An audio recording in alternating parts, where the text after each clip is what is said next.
Good morning दोस्तों, कैसे हो आप सभी लोग। आप सभी को नव वर्ष की हार्दिक शुभकामनाएं। मेरी तरफ से आप सभी को नव वर्ष की बहुत बहुत मंगल कामनाएं और आपके लिए 2024 का ये साल बहुत ही सफलता का साल हो और बहुत ही जबरदस्त साल हो। बस आप सभी को भी एक प्लेज लेना है कि आप सभी को इस साल सफल होना है, बढ़िया मेहनत करनी है ताकि आप जबरदस्त तरीके से जो है सफलता ले पाएं और अपने परिवार का नाम, घर का नाम रोशन करें और खुद की जिंदगी को एक बेहतर जिंदगी बनाएं, है ना। तो सब लोग कैसे हो आप लोग, कैसे हो आप लोग बताओ भाई।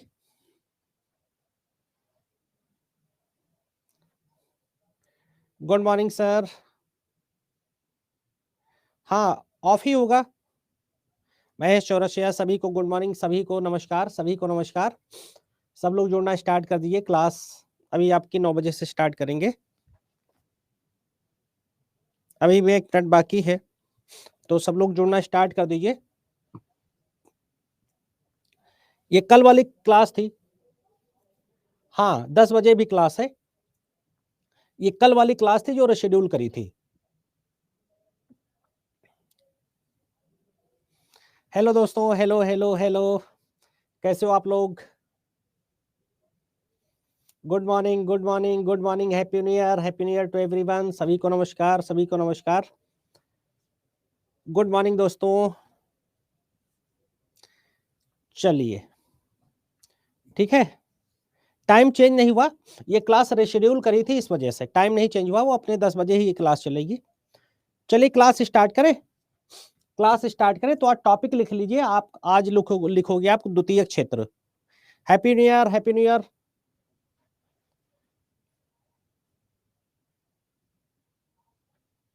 हाँ, रात में भी क्लास है। चलो चलो, ठीक है, स्टार्ट किया जाए। बेटा साइंस की क्लास क्यों नहीं हुई, मुझे नहीं आइडिया है। सर शायद नहीं होंगे, छुट्टी पर है। सर छुट्टी पर है। ठीक है, तो आज का टॉपिक है द्वितीय क्षेत्र। क्या टॉपिक है? द्वितीय क्षेत्र, सेकेंडरी सेक्टर। आज के टॉपिक का नाम लिखेगा द्वितीय क्षेत्र। भारतीय अर्थव्यवस्था, अर्थव्यवस्था में आज का टॉपिक है द्वितीय क्षेत्र, सेकेंडरी सेक्टर। ठीक है, ऑब्जेक्टिव भी करवाएंगे, सब कुछ करवाएंगे, परेशान ना होइए। Happy new year, happy new year. सभी को मेरी तरफ से हैप्पी न्यू ईयर, सभी को नमस्कार। बहुत ही जल्दी खत्म हो जाएगा। एमसीक्यू भी करवाएंगे, परेशान मत हो, सब कुछ करवाया जाएगा। ठीक है, ठीक है, पढ़ा देंगे, हिस्ट्री भी पढ़ा देंगे, परेशान हो, हिस्ट्री भी पढ़ा देंगे, बात कर लेंगे। Happy new year, happy new year, happy new year. चलो ठीक है। कैसे हो आप सभी लोग? बढ़िया। कैसा रहा कल का दिन? Happy new year to everyone. चलो बहुत अच्छा, बहुत शानदार। एग्जाम तो मार्च के बाद ही होगा। बहुत बढ़िया, बहुत बढ़िया। चलो चलो क्लास स्टार्ट करते हैं। द्वितीय क्षेत्र लिखेगा, हेडिंग लिखेगा द्वितीय क्षेत्र, सेकेंडरी सेक्टर। सेकेंडरी सेक्टर या द्वितीय क्षेत्र, कॉपी ओपन करिए बच्चा, लिखना स्टार्ट करते हैं, स्टार्ट करते हैं। ठीक है, द्वितीय क्षेत्र, सेकेंडरी सेक्टर। ठीक है, चलो।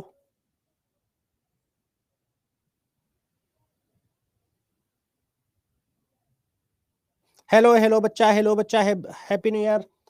चलिए आगे बढ़ते हैं। तो द्वितीय क्षेत्र में बात करते हैं कि द्वितीय, देखो अर्थव्यवस्था में 3 क्षेत्र होते हैं। अर्थव्यवस्था में 3 क्षेत्र होते हैं, आप सभी को पता होगा। एक को बोलते हैं प्राथमिक क्षेत्र,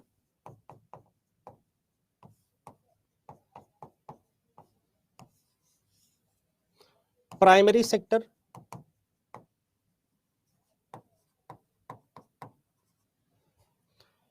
एक को बोलते हैं द्वितीय क्षेत्र,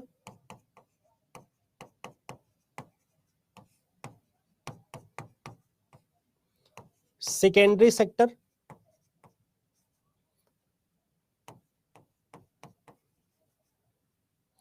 और एक होता है तृतीय क्षेत्र। ठीक है, तृतीय क्षेत्र बेटा।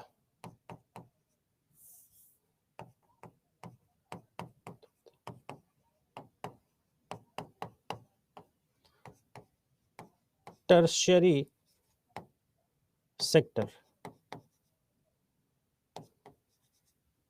ठीक, ये 3 क्षेत्र होते हैं।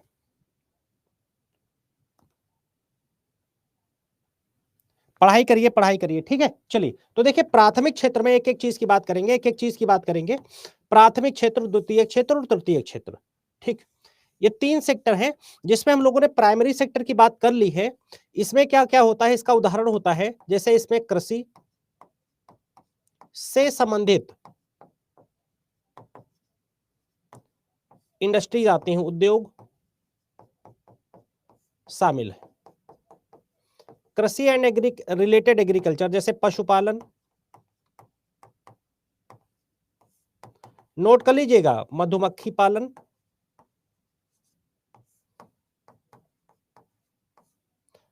लकड़ी की खेती, लकड़ी की खेती,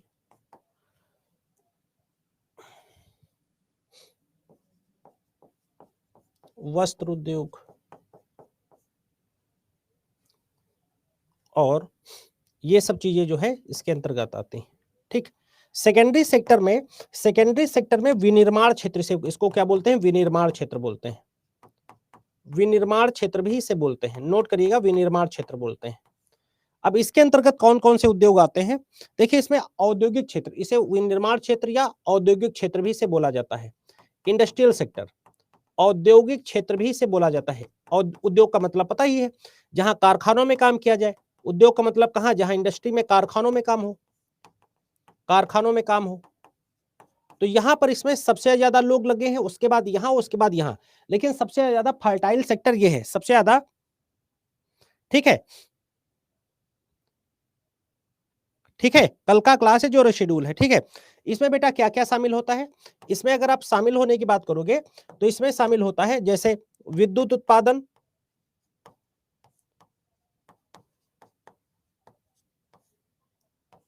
घर, सड़क, पुल, कारखानों का निर्माण, ठीक, इसके अंतर्गत आता है। और इसमें जैसे विद्युत हो गया, गैस हो गया, और जलापूर्ति, जलापूर्ति यानी वाटर सप्लाई, वाटर सप्लाई, ये सारी जो चीजें हैं ये आपके द्वितीयक क्षेत्र में आती हैं, द्वितीयक क्षेत्र में आती हैं, ठीक। एक चीज याद रखिएगा, ठीक है, याद रखिएगा, क्लियर है इतना बेटा, क्लियर है। Good morning to everyone. तो द्वितीय क्षेत्र में ये सब चीजें शामिल है जिसको आज आज आप पढ़ने वाले हो, ये वाला सेक्टर आप पढ़ने वाले हो। अब इसमें ये जो सेक्टर है, द्वितीय जो क्षेत्र है, इतना नोट कर लीजिएगा, बस इतना अगर आपको याद रह जाएगा तो आपका काम होगा, ठीक है। अब इस सेक्टर में ये जो सेक्टर है 25 से लेकर 28% लिखिएगा, 25 से लेकर 28% जीडीपी में योगदान करता है, जीडीपी में योगदान करता है।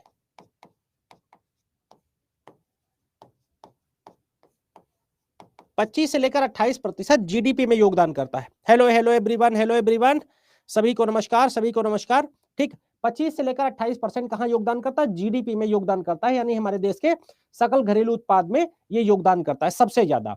अगर हम प्राथमिक सेक्टर की बात करेंगे तो ये कितना करता है, 17 से 18% करता है योगदान, 17 से 18% का योगदान करता है, ठीक।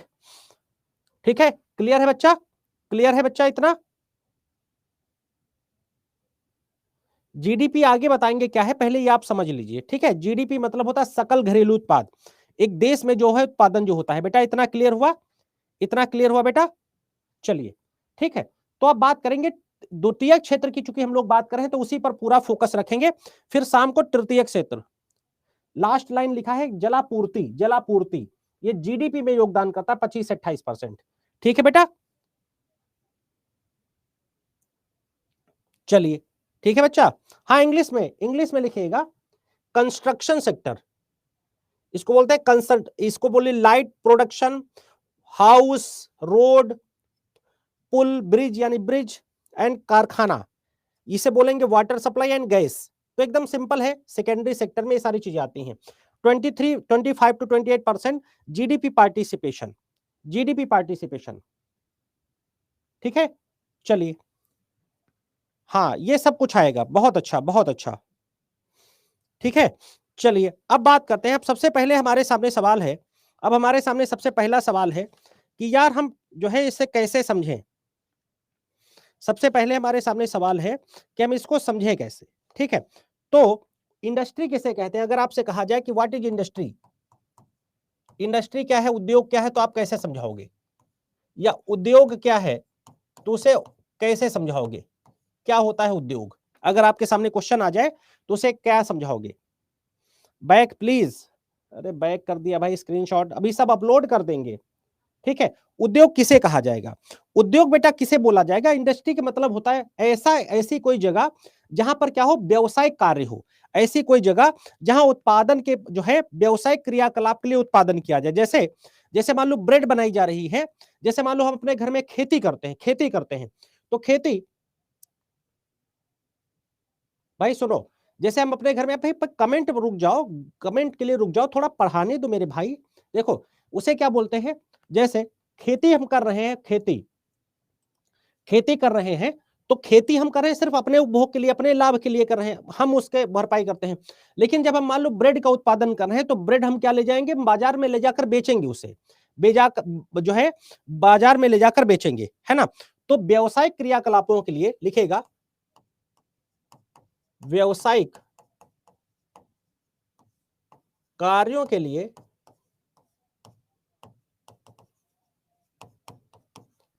किसी वस्तु का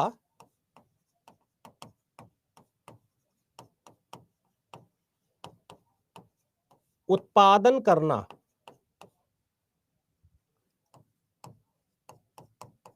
उद्योग कहलाता है। अब इंग्लिश में भी लिखेंगे, उदाहरण के लिए जैसे ब्रेड फैक्ट्री में ब्रेड बनाकर बाजार में बेचना, बाजार में बेचना, ठीक है, उसे क्या बोलेंगे, इंडस्ट्री बोलेंगे, व्यावसायिक। ठीक है, ठीक है। अब जैसे इंडस्ट्री को क्या बोलेंगे, इंडस्ट्री को, industry refers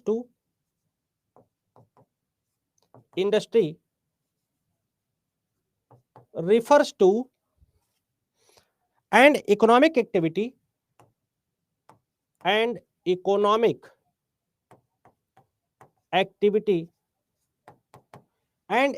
activity concerned with the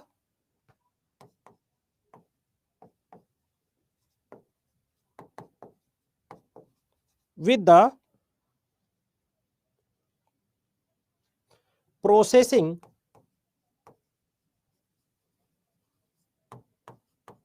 raw material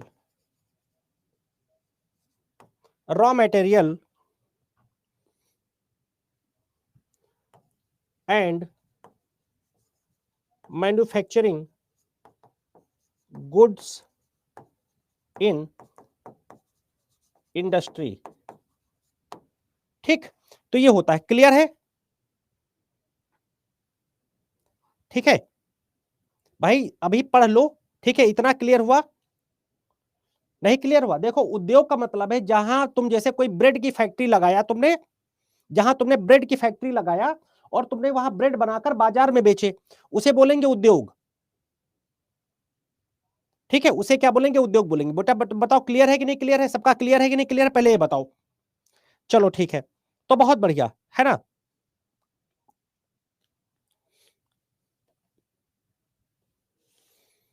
चलो बहुत अच्छा।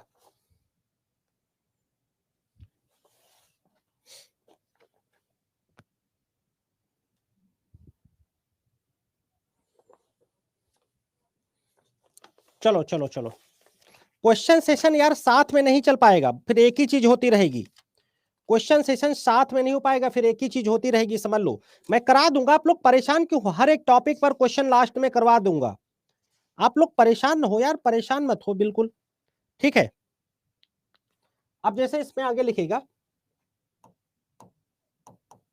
उत्पादन से जुड़े तर्क। ठीक है, उत्पादन से जुड़े तर्क। तो देखिए इसमें क्या होता है, उत्पादन के लिए क्या चाहिए, पहले कच्चा माल चाहिए, क्या चाहिए पहले? कच्चा माल, कच्चा माल चाहिए उत्पादन के लिए, रॉ मटेरियल, उत्पादन के लिए क्या चाहिए? कच्चा माल चाहिए पहले। रॉ मटेरियल चाहिए कि नहीं चाहिए उत्पादन के लिए? जैसे जैसे क्या रॉ मटेरियल में जैसे क्या हो गया? जैसे मान लो कोयला हो गया, अनाज हो गया, गैस हो गया, है ना, पेट्रोल हो गया, ये किसी चीज का उत्पादन करने के लिए चीजें चाहिए कि नहीं चाहिए, है ना? ये सब क्या है? ये कच्चा माल है। ये कच्चे माल के तौर पर क्या कह रहे हो? क्वेश्चन करवाइए सर। क्वेश्चन भी करवाएंगे मेरे भाई, पढ़ा तो लेने दो, ठीक है? फिर जैसे आपको, अब जैसे मान लो जैसे आपको वो बनाना है, जैसे मान लो आपको ब्रेड बनाना है, तो ब्रेड के लिए क्या चाहिए? गेहूं चाहिए कि नहीं चाहिए? तो गेहूं पहले यूज होगा तब फिर बनेगा, तो कच्चा माल उसके लिए चाहिए। कोयला जलाने के लिए चाहिए, या गैस जलाने के लिए चाहिए, या पेट्रोल यूज करने के लिए चाहिए। तो इसके लिए कच्चा माल, रॉ मटेरियल होना बहुत ज्यादा जरूरी हो जाता है, याद रखिएगा, बहुत ज्यादा जरूरी हो जाता है, ठीक है? चलो, तो ये चीज आपको क्लियर हो गई होगी, आई थिंक ये चीज आपको क्लियर हो गई होगी। भाई देखो, पढ़ाने दो, पढ़ाने दो।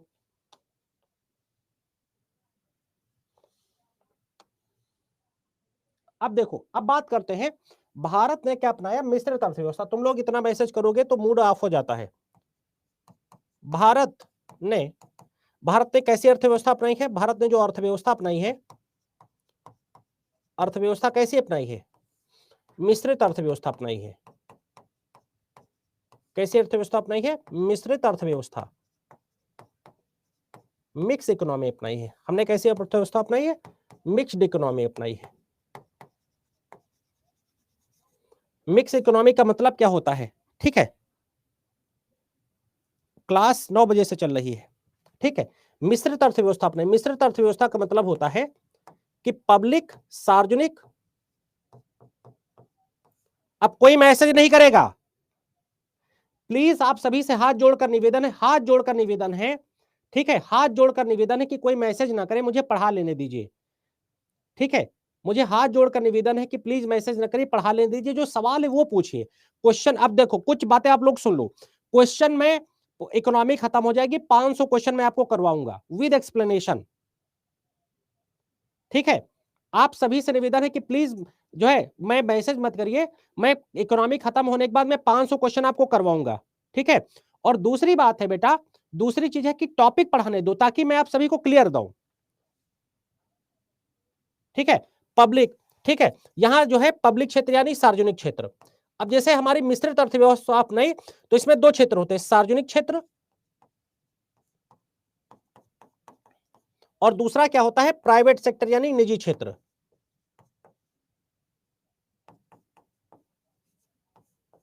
दूसरा क्या होता है? निजी क्षेत्र। इन दोनों को मिलाकर हमारी अर्थव्यवस्था बनी है। सार्वजनिक क्षेत्र का मतलब होता है कि इसमें सरकार की भूमिका होती है, सरकार के उद्योग होते हैं, सरकार के उद्योग शामिल होते हैं, गवर्नमेंट इंडस्ट्रीज, गवर्नमेंट इंडस्ट्रीज होती हैं इसमें, ठीक है? प्राइवेट का मतलब है जैसे निजी क्षेत्र। निजी क्षेत्र, निजी क्षेत्र का मतलब क्या हुआ? प्राइवेट सेक्टर का क्या मतलब हुआ? निजी क्षेत्र का मतलब हुआ प्राइवेट सेक्टर का मतलब हुआ जैसे इसमें टाटा, अंबानी और अदानी ऐसे लोग शामिल हो जाएं, ठीक है? तो ये लोग क्या करें? सरकार के साथ मिलकर काम करें। जैसे मान लो हम, ठीक है, ठीक है? तो ये सारी जो चीजें हैं, ये दोनों चीजें मिला जुलाकर हमने अपनी अर्थव्यवस्था अपनाई है।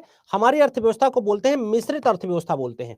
जैसे क्वेश्चन पूछ लेगा कि भारतीय अर्थव्यवस्था कैसी है? मिश्रित अर्थव्यवस्था। फिर क्वेश्चन पूछेगा कि भारतीय अर्थव्यवस्था में कौन कौन से लोग शामिल हैं, है ना? तो उसमें कहोगे सार्वजनिक क्षेत्र शामिल है, प्राइवेट सेक्टर शामिल है, बस आपका वहां पर आपका ऑप्शन एकदम क्लियर हो जाएगा, ठीक है? तो एकदम ये चीज याद रखिएगा, ये चीज एकदम याद रखिएगा, ठीक है? चलो आगे बढ़ जाए।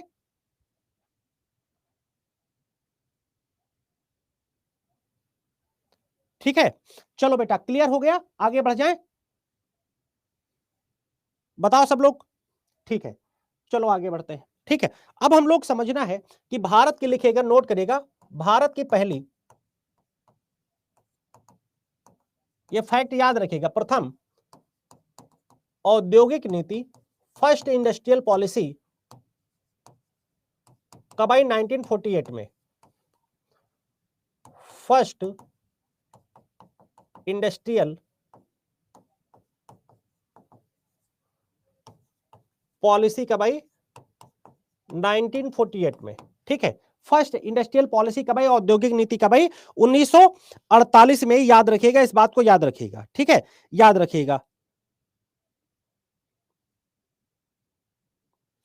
ठीक है। 1948 में आई, याद रखिएगा इस बात को, ठीक है। अब देखो, अब हमने क्या करा, ये सब चीजें हम करते रहे, लेकिन हम, ठीक है, ये चीज आपकी क्लियर हुई। अब देखो एक चीज यहां आपको याद रखना है, आपको पता है कि हमारे देश में उदारीकरण हमने कब अपनाया, उदारीकरण हमने हमने कब अपनाया, हमारे देश में लिबरलाइजेशन कब आया, उदारीकरण, ये आया 1991 में, 1991 में उदारीकरण आया। उदारीकरण का मतलब होता है लिबरलाइजेशन, लिबरलाइजेशन, उदारीकरण। ये किसके लिए जाना जाता है, ये किसका मॉडल है, इसे बोला जाता है, लिखेगा, इसे राव प्लस मनमोहन मॉडल बोला जाता है, Manmohan model, Rao plus Manmohan model इसे माना जाता है। क्या माना जाता है, राव प्लस मनमोहन मॉडल माना जाता है, ठीक। इसमें किन किन कौन कौन सी चीजें शामिल है, इसमें 3 सेक्टर शामिल थे, 3 सेक्टर शामिल थे, कौन कौन चीजें इसमें, जो देखो इसको एक था वैश्वीकरण, ग्लोबलाइजेशन, अभी तीनों का मतलब समझा देंगे, ठीक। दूसरा क्या था, निजीकरण, ठीक है, और तीसरा क्या था, उदारीकरण। ग्लोबलाइजेशन, ग्लोबलाइजेशन, प्राइवेटाइजेशन, और तीसरा है लिबरलाइजेशन, ठीक है, तीसरा है लिबरलाइजेशन। अब तीनों का मतलब समझाता हूं। देखो ग्लोबलाइजेशन का मतलब पता है, ग्लोबलाइजेशन का मतलब पता है क्या होता है, ठीक है। ग्लोबलाइजेशन का मतलब जानते हो क्या होता है, देखो इतना नोट हो गया, इतना नोट हो गया, तो मैं आगे इनको बताना शुरू करूं। इतना नोट हो गया, आगे बताऊं, इतना नोट करो बेटा, हाँ बेटा, हाँ, ठीक है, इतना नोट हो गया, ठीक है। चलिए, तो ग्लोबलाइजेशन का मतलब होता है, ग्लोबलाइजेशन यानी कि वैश्वीकरण, ठीक है। इसका मतलब ये शब्द दिया था, लिखेगा मार्शल मैक्लुहान ने, ये क्वेश्चन पूछ लेता है किसने दिया, बहुत फेमस है, मार्शल मैक्लुहान ने, मार्शल मैक्लुहान ने ये टर्म दिया था। ग्लोबलाइजेशन का मतलब होता है किसी भी देश में जाकर व्यवसाय करना, शिक्षा ग्रहण करना,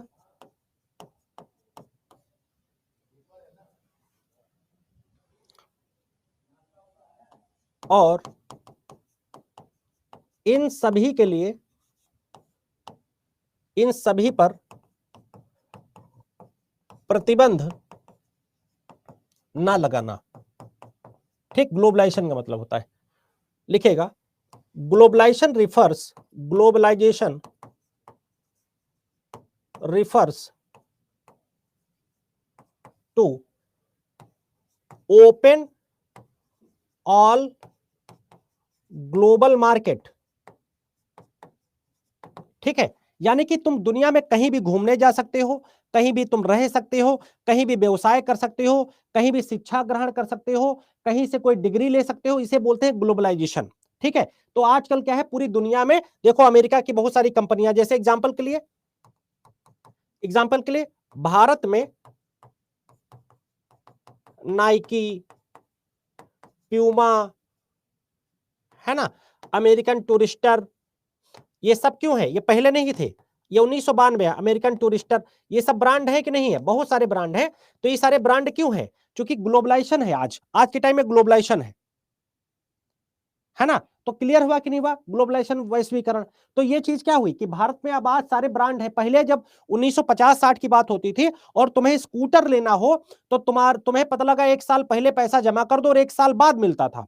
और आज के टाइम में क्या है, तुम्हें अगर कोई भी चीज खरीदनी है तो तुम पहले तो पैसा तो छोड़ दो, तुम्हें क्रेडिट कार्ड पर मिल जाएगा, हर एक चीज मिल जाएगी, है ना, तुम्हें हर एक चीज मिल जाएगी। तो पहले जबकि ऐसा नहीं होता था, थोड़ा बैक कीजिए, थोड़ा बैक कर दिया, ठीक है। तो ये क्लियर हो गया, ये क्लियर हो गया, ये क्लियर हो गया कि नहीं हो गया, जल्दी से बताओ, ठीक है। तो ये आज के टाइम में क्या है, हर एक चीज के लिए व्यवस्था खुली है। दूसरा चीज है निजीकरण। निजीकरण, जैसे आजकल भारत सरकार पर आरोप लगता है कि वो हर चीज को क्या कर रही है, बेच रही है। तो निजीकरण का क्या मतलब होता है, पूंजीपतियों को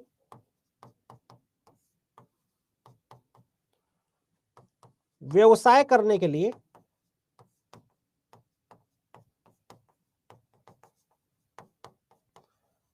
अधिकार प्रदान करना, अधिकार दे देना और उनसे टैक्स लेते रहना। ठीक है, यह है निजीकरण। यह क्या है, निजीकरण है। Good morning, good morning. Globalisation, globalisation 1991 में आया, ठीक है, याद रखिएगा। ठीक है, दो देखो, अब ये इसका क्या है एग्जांपल, अगर इसको दो, इसका अगर एग्जांपल दो निजीकरण का। ठीक है, तो जैसे आजकल देखते हो कि बहुत सारे जो पोर्ट हैं, बंदरगाह हैं, ठीक है, बंदरगाहों को निजीकरण हो रहा है, रेलवे का निजीकरण हो रहा है, वंदे भारत वगैरह, रेलवे का निजीकरण हो रहा है ना। ये बहुत सारी चीजों का निजीकरण हो रहा है कि नहीं हो रहा है आजकल, बहुत सारी चीजों का निजीकरण हो रहा है कि नहीं हो रहा है। ठीक है, हो रहा है कि नहीं हो रहा है। ऊपर क्या लिखा है, किसी भी, मार्शल मैकलुहान, ग्लोबलाइजेशन इसे बोलेंगे वैश्वीकरण। वैश्वीकरण, इसका हिंदी होगा वैश्वीकरण। ठीक है, किसी भी देश में व्यवसाय करना और शिक्षा ग्रहण करना और इस सभी पर प्रतिबंध न लगाना। Globalisation refers to open all global market. Bharat में जैसे नाइक, पूमा, अमेरिकन टूरिस्टर जैसे ब्रांड तभी आ पाए हैं जब हमने दुनिया के लिए अपने दरवाजे खोले हैं, है ना। बिल्कुल सही, बैंकों का निजीकरण हो रहा है ना, बहुत चीज। मैंने दो एग्जांपल इसलिए दे दिए, बहुत सारे एग्जांपल हो सकते हैं, बहुत सारे। ये सब क्यों हो रहा है, ये सब इसलिए हो रहा है क्योंकि सरकार इन सबको चलाने में सक्षम नहीं है। सरकार इन सब चीजों को चलाने में सक्षम नहीं है। नहीं, निजीकरण करना देश के लिए सही होता भी और नहीं भी होता है। ये टर्म किसी ने नहीं दिया, ये टर्म किसी ने नहीं दिया। और तीसरा शब्द लिखेगा उदारीकरण, जल्दी से लिखो, उदारीकरण, लिबरलाइजेशन, उदारीकरण। ठीक है, उदारीकरण क्या होता है आइए समझते हैं। तो देखो, उदारीकरण का मतलब होता है किसी सरकार द्वारा, किसी सरकार द्वारा भारत अपने देश व किसी अन्य देश के लोगों के लिए व्यवसाय हेतु मदद करना और उन पर नियंत्रण ना लगाना। इंग्लिश में, without control help industry for business. इसका मतलब है कि जैसे मान लो एक कोई कारखाना लगाना है, ठीक है, निजीकरण का, यार ये उदाहरण समझ में नहीं आ रहा का, जैसे बंदरगाहों का निजीकरण, रेलवे का निजीकरण, बैंकों का निजीकरण, समझ में आता है कि नहीं आता है। ये सारी चीजें हो गई, यही करते रहेंगे बेटा। ठीक है, फिर आ गया उदारीकरण। उदारीकरण का मतलब है, इसका उदाहरण लिखेगा, इसका उदाहरण लिखेगा, इसका उदाहरण का मतलब है कि जैसे इसको समझिए, पहले इसको समझिए, उदाहरण बाद में लिखिए। जैसे मान लो तुम कोई काम करना शुरू करना चाहते हो, जैसे तुम कोई काम शुरू करना चाहते हो, जैसे सरकार चाहती है कि हम एक जो है बहुत बड़ा इंडस्ट्री डेवलप करें, बहुत बड़ी इंडस्ट्री डेवलप करें, जो जरूरी हो बहुत ज्यादा घर बनाने से। ठीक है, बुक में जो दिया है वो लाइन टू लाइन नहीं लिखा रहा हूं, अगर बुक में दिया होता जो लाइन टू लाइन में लिखाता तो मेरी यहां जरूरत क्या पड़ती। ठीक है, तो देखो, तो जैसे मान लो सरकार ने कहा कि हम एक जो है बहुत ज्यादा जो है वो बनाएंगे, रेलवे नेटवर्क बढ़ाएंगे, रेलवे का हम तेजी के साथ विकास करेंगे। तो वो पता लगा उसने टेंडर जारी कर दिए, टेंडर जारी कर दिए तो क्या हुआ कि उसने बहुत ज्यादा क्या कहा, उसमें भारत की कंपनियों ने भी उसमें टेंडर डाला और विदेश की कंपनियों ने भी टेंडर डाला। अब इत्तेफाक ऐसा हुआ कि किसी विदेशी कंपनी को टेंडर मिल गया। तो अगर ये कहा जाए करे भारत की कंपनी ने विदेशी कंपनी को टेंडर दे दिया, भारतीय कंपनी को देना चाहिए था, तो उदारीकरण का मतलब यह है कि जो सस्ते रेट पर हमें बना के दे दे, अगर कोई भारतीय कंपनी बना के दे दे तो भारतीय कंपनी ले ले टेंडर, अगर कोई विदेशी कंपनी टेंडर बना के दे दे तो वो विदेशी जो है कंपनी, ठीक है, जो है टेंडर ले ले। तो ये वाली चीज बहुत इंपॉर्टेंट। उदारीकरण का मतलब होता है किसी सांचे में दिमाग को नहीं रखना, जो हमारा काम आसानी से कर दे हम उसको टेंडर दे देंगे, है ना। लिखेगा जो कंपनी उदाहरण से आसानी से कार्य करे और सस्ता कार्य करे उसे टेंडर देना, उसे टेंडर देना। यह है उदारीकरण का उदाहरण, ठीक है। ये क्या है, उदारीकरण का उदाहरण है।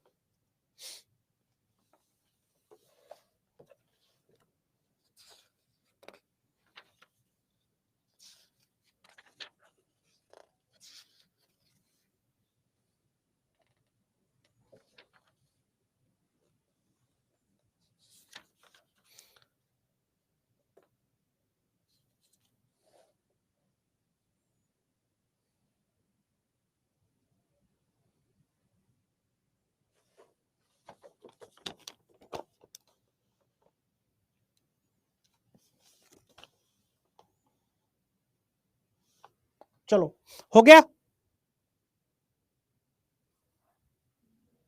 चलो चलो ठीक है, क्लियर हो गया, क्लियर हो गया, क्लियर हुआ।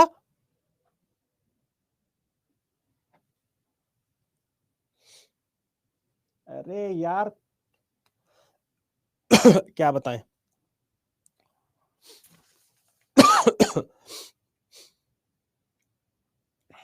चलो आगे बढ़ते हैं। अब लिखिएगा भारत के प्रमुख भारी उद्योग heavy industry of India. Heavy industry, Bharat के प्रमुख भारी उद्योग। तो भारी उद्योग का क्या मतलब है, जहां बड़े काम किए जाते हैं। भारी उद्योग का मतलब होता है जहां बड़े काम किए जाते हैं, जैसे लोहा एंड इस्पात इंडस्ट्री। पहला लिखेगा लोहा व इस्पात उद्योग, आयरन एंड स्टील इंडस्ट्री,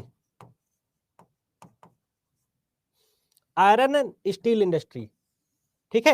ये चीज यहां पर ध्यान रखेगा, आयरन एंड स्टील इंडस्ट्री, ठीक है, याद रखेगा।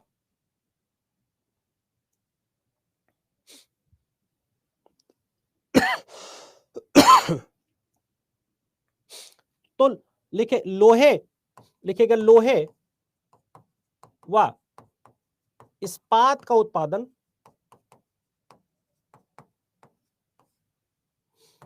व उपयोग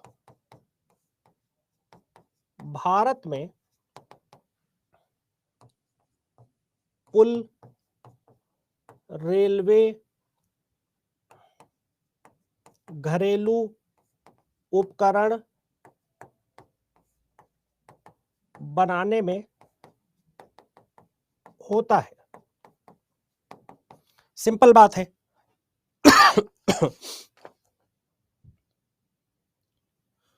ठीक है। और उदाहरण लिखेगा भारत स्टील उत्पादन में सेकंड स्थान पर है। नंबर 1 कौन है, चाइना है, याद रखिएगा। नंबर 1 चाइना, नंबर 2 इंडिया है, ठीक है। नंबर 2 कौन है, इंडिया है।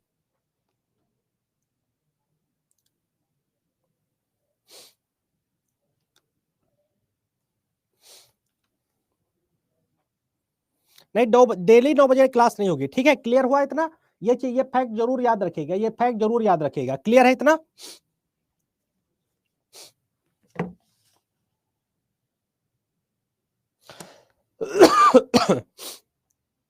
ठीक है, क्लियर है?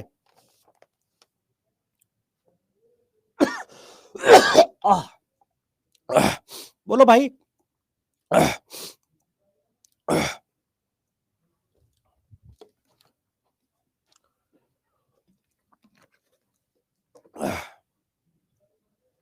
चलो लिखेगा,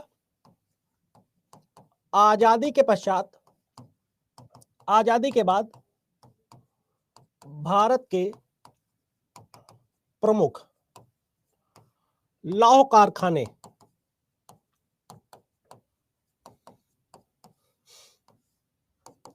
आयरन इंडस्ट्रीज, ठीक है। आजादी के पश्चात भारत के प्रमुख लौह कारखाने कौन कौन से? पहला लिखेगा कुल्टी। कुल्टी कहां है? पश्चिम बंगाल में है। कुल्टी कहां है? पश्चिम बंगाल में है।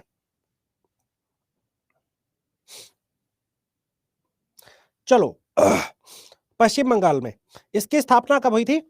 1870 में हुई थी। कब हुई थी? 1870 में, ठीक है, याद रखिएगा। सेकंड क्या है? बर्नपुर, ठीक है। सेकंड क्या है? बर्नपुर, लिखिए बर्नपुर। बर्नपुर भी कहां है?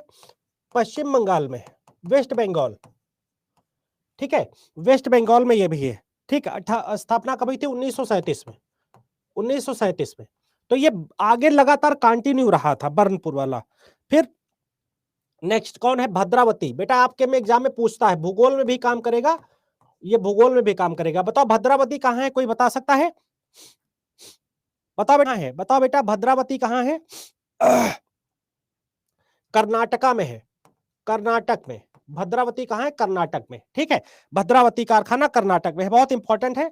1823 में स्टार्ट हुआ था और अभी भी चल रहा है। 1823 में स्टार्ट हुआ था, अभी भी चल रहा है। ये दो चीजें जरूर याद रहे, साल भले ना याद रहे, ठीक, लेकिन ये दो चीजें जरूर याद रहनी चाहिए, है ना। ये दो चीजें जरूर याद रहनी चाहिए। और एक है हीरापुर, हीरापुर, ये भी कहां है? पश्चिम बंगाल में ये भी है।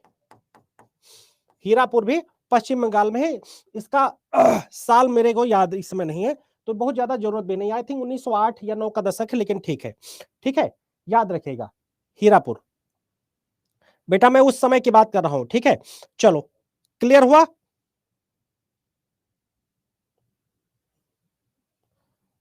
चलो ठीक है, क्लियर हुआ। अभी बहुत सारी चीजें भी आएंगी, बहुत सारी चीजें आएंगी। चलो इतना नोट कर लिया, फटाफट नोट कर लिया, आगे बढ़ जाएं। जल्दी से बताओ आप लोग। सेकंड है बर्नपुर, बर्नपुर, भद्रावती, हीरापुर। चलो आगे लिखेगा, इधर ही लिखते हैं। आजादी के बाद इस्पात संयंत्र, कारखाने, जो आजादी के बाद जो है स्टील, स्टील इंडस्ट्री जो है वो लगाई गई आजादी के पश्चात। तो पहला लिखेगा राउरकेला, या राउल केला भी इसे बोलते हैं। पहला लिखेगा राउर केला, ठीक। राउल केला कहां है? कोई बता सकता है? राउल केला कहां है? जो अभी आप बता रहे थे, ये उड़ीसा में है। राउल केला जो है ये उड़ीसा में है, राउल केला जो है उड़ीसा में है, ठीक। और ये 1955 में लगाया गया था जर्मनी के सहयोग से, जर्मनी के सहयोग से, है ना। राउरकेला किसके सहयोग से लगाया गया था? जर्मनी के सहयोग से। नंबर 2 पर आ जाते हैं, ठीक है। नंबर 2, नंबर 2 है बोकारो। बोकारो कहां है? बोकारो स्टील प्लांट, बोकारो है झारखंड में। बोकारो कहां है? झारखंड में है। ये रूस के सहयोग से लगाया गया था 1964 में, 1964 में रूस के सहयोग से लगाया गया था। फिर तीसरे नंबर पर कौन है? भिलाई। भिलाई कहां पड़ता है? छत्तीसगढ़ में पड़ता है। छत्तीसगढ़ के मुख्यमंत्री इस समय कौन है? छत्तीसगढ़ में पड़ता है, ठीक, छत्तीसगढ़ में। ये भी 1955 में, ये भी रूस के सहयोग से लगा था, रूस के सहयोग से लगा था, ठीक, याद रखिएगा। बिल्कुल बिल्कुल बिल्कुल, ठीक है, बहुत बढ़िया, बहुत शानदार, ठीक है। तो क्लियर हो गया, इतना लिख लिया। बोकारो बिहार में है? बाप रे, बोकारो बहुत बढ़िया। कहां से उतरे हो भैया तुम?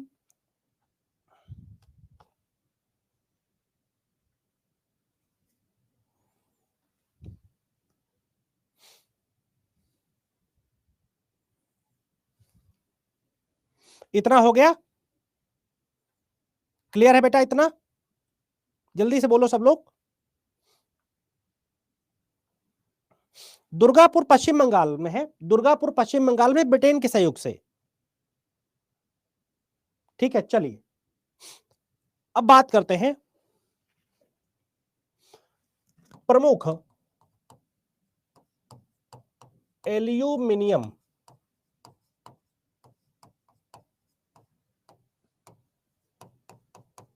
उद्योग व उनके क्षेत्र।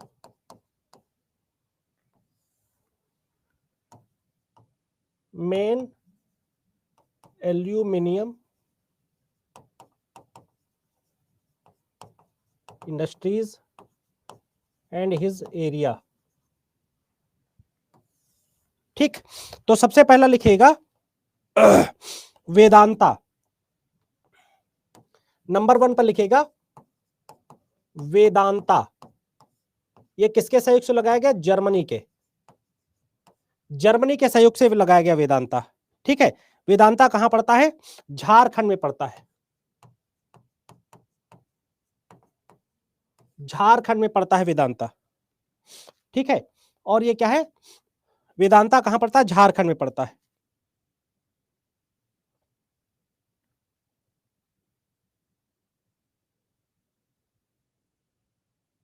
ठीक। सेकंड है मालको, दूसरा नंबर लिखेगा बेटा मालको। ऐसे सब लोग इंग्लिश में लिखेगा, मालको लिखेगा। दूसरा नंबर क्या लिखेंगे? मालको लिखेंगे। मालको किसके सहयोग से लगाया गया? इटली के, इटली के सहयोग से लगाया गया। मालको किसके सहयोग से लगाया गया? इटली के सहयोग से लगाया गया, ठीक है। कहां है? चेन्नई में।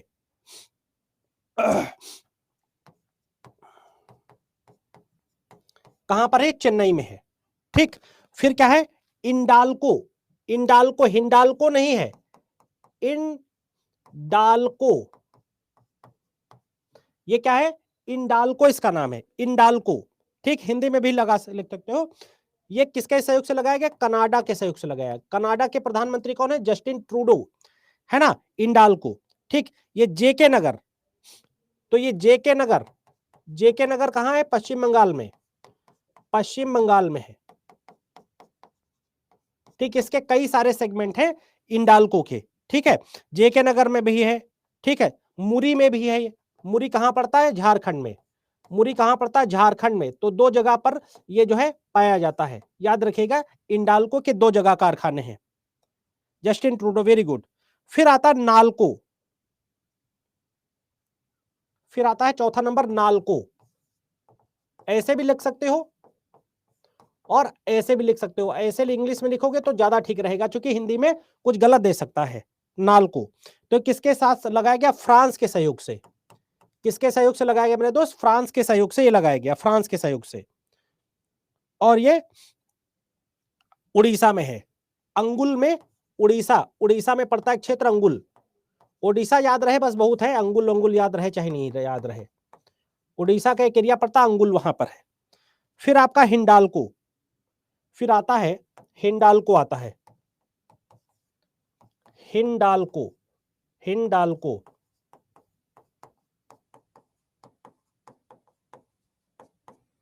ये किसके सहयोग से? अमेरिका के, अमेरिका के सहयोग से लगाया गया, ठीक है। बहुत ज्यादा हिंडाल्को बहुत ज्यादा पूछा जाता है, ठीक है। तो ये कहां पर है हिंडाल्को? बताओ जल्दी से। ये है रेणुकूट में, और रेणुकूट कहाँ है? उत्तर प्रदेश में है, उत्तर प्रदेश में है। रेणुकूट कहाँ है? उत्तर प्रदेश में। हाँ, झारखंड, बिल्कुल क्लियर है, ये सारी चीजें एकदम क्लियर है।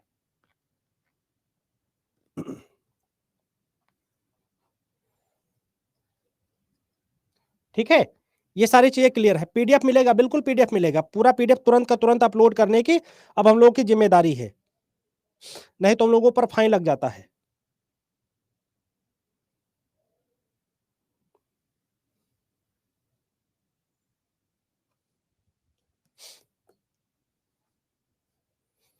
ठीक है, तो अभी अभी छोड़ेंगे, हमारी भी तो क्लास कर लो। हो गया इतना? इतना हो गया मेरे दोस्त, इतना हो गया दोस्तों।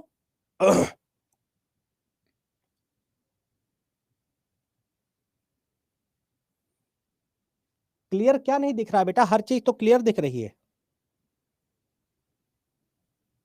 नीचे वाला हिंडाल्को लिखेगा, हिंडाल्को अमेरिका के सहयोग से लगाएगा, रेणुकूट में है, रेणुकूट उत्तर प्रदेश में पड़ता है। चलो बेटा, सबको मारना पड़ता है, क्या किया जाए। अब एक नाम लिखेगा, फेम योजना। फेम,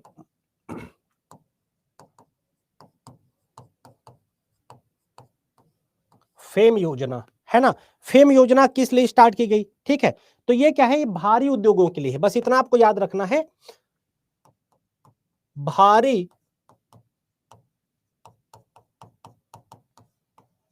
उद्योगों को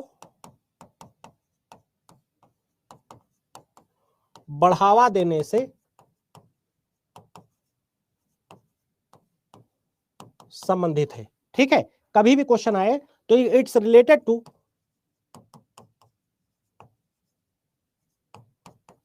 heavy industries, it's related to heavy industries. FAME योजना किससे संबंधित है? भारी उद्योगों से। भारी उद्योग का मतलब है जैसे ऑटोमोबाइल, एग्जाम्पल के लिए लिखिएगा, ऑटोमोबाइल, ऑटोमोबाइल, रेलवे, हाईवे, ठीक है, ये सब चीजें, एयरवे, एयरवेज यानी हवाई जहाज, हवाई यात्रा से, तो ये भारी उद्योग ये सब माने जाते हैं। ये सब क्या माने जाते हैं? भारी उद्योगों से माने जाते हैं।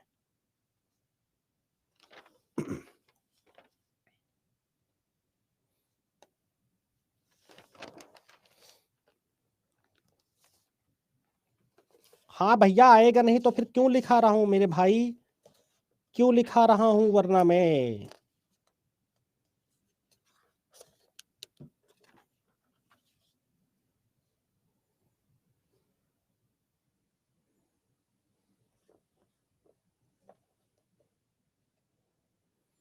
अब अगला लिखेगा, ठीक है, हो गया, बस बस खत्म कर रहे, बस खत्म कर रहे, परेशान मत हो। लिखेगा भारत के प्रथम, भारत में स्थापित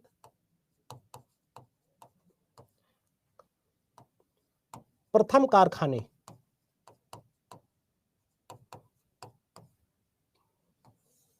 ठीक, यहां से क्वेश्चन जरूर आता है, तो इसको लिख लो, फिर उसके बाद बंद कर देंगे।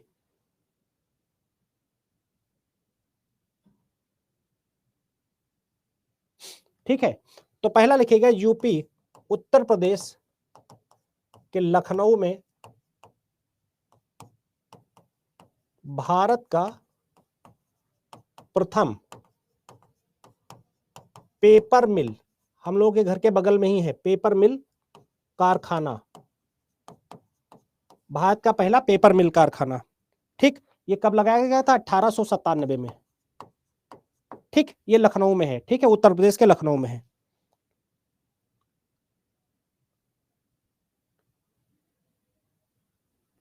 ठीक है, फिर दूसरा, ये भी उत्तर प्रदेश में कानपुर में भारत का प्रथम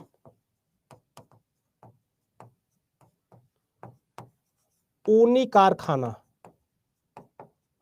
ऊनी यानी उलन इंडस्ट्री, उलन इंडस्ट्रीज 1876 में, 1876 में लगाई गई थी।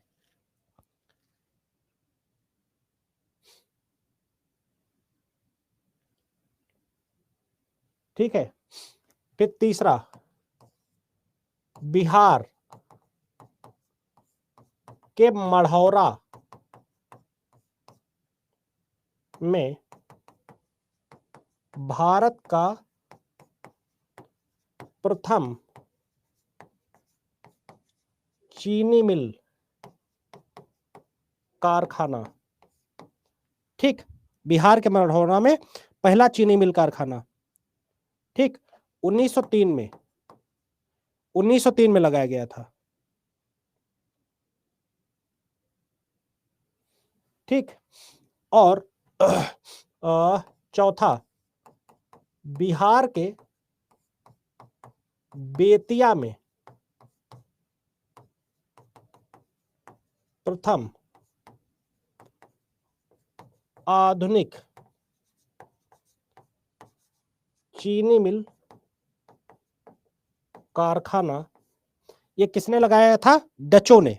डच जो आए थे, डच डेन, डचों ने लगाया था। ठीक, डचों ने लगाया था। ये लगा था लगभग 1840 में, 1840 में।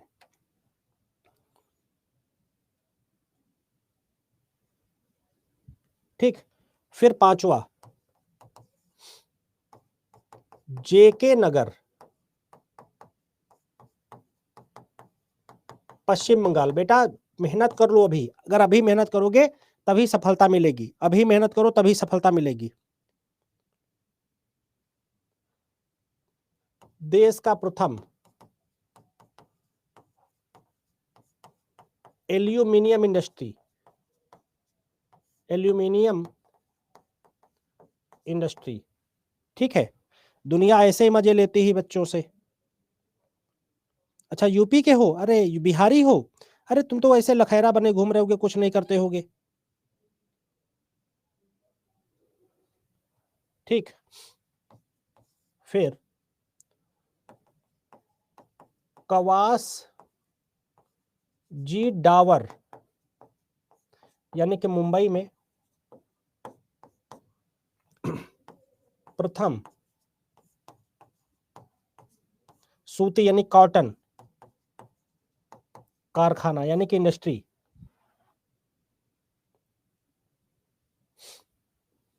अठारह में। अगर बिहार को बदलना है और यूपी को बदलना है, मेरा घर लखनऊ का है।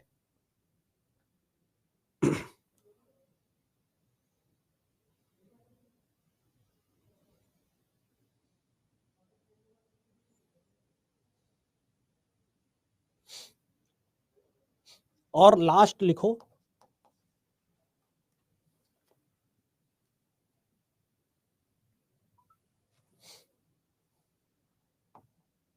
लास्ट लिखो आज का,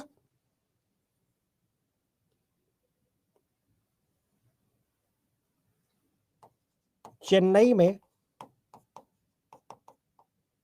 भारत का प्रथम, नोट करिएगा, चेन्नई में भारत का पहला सीमेंट कारखाना, सीमेंट कारखाना लगाया गया। चेन्नई में भारत का पहला सीमेंट कारखाना लगाया गया, ये भी 1904 में। ठीक है, ये भी 1904 में।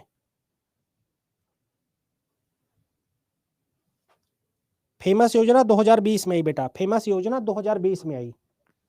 ठीक है, याद रखिएगा, फेमस योजना 2020 में आई। ठीक है, तो इनमें कुछ चीजें हैं जो मैं कल भी शाम को भी इसकी कराऊंगा। ठीक है, शाम को कराऊंगा। ठीक है, तो आशा करूंगा कि ये सारी चीजें आपको रिवीजन के लिए रहेंगी, और मैं क्वेश्चन आपको 100% कराऊंगा, तो बिल्कुल भी परेशान ना होइए, और जबरदस्त तरीके से पढ़ाई करते रहिए।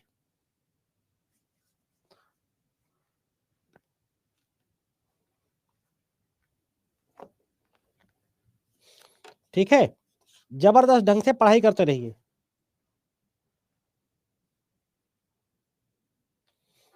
ये 1937 में आया था, 1937 में। ठीक है, तो बढ़िया से पढ़ाई करते रहिए। 4 में क्या लिखा है? 4 में लिखा है बिहार के बेतिया में पहला आधुनिक चीनी मिल कारखाना डचों ने लगाया था। डच, जो डच, डेन, फ्रांसीसी आए थे उसमें डचों ने लगाया था 1840 में, 1840 में। ठीक है, चलिए थैंक यू वेरी मच। अगर आपको मेरा क्लास पसंद आता है, मेरे क्लास किसको किसको पसंद आता है बताओ जल्दी से। हाँ, हिस्ट्री भी पढ़ा देंगे। चलो भाई, ठीक है। चलो भाई, अगर आपको मेरी क्लास पसंद आती है तो बहुत धन्यवाद। आप सभी से मेरा निवेदन है कि आप सभी लोग प्लीज रेटिंग जरूर अच्छी दीजिएगा। रेटिंग अच्छी दोगे आप लोग? रेटिंग अच्छी दोगे? हिस्ट्री भी पढ़ा देंगे। चलो, ज्योग्राफी जल्दी ही शुरू करेंगे। चलो, जबरदस्त तरीके से अच्छी रेटिंग 5/5 सब जगह दीजिएगा अगर मेरी क्लास पसंद आती है। Thank you very much. Thank you, thank you, thank you. चलो, बहुत प्यार आप सभी को। मिलते हैं नेक्स्ट क्लास में, शाम को मिलते हैं। ठीक है, थैंक यू वेरी मच।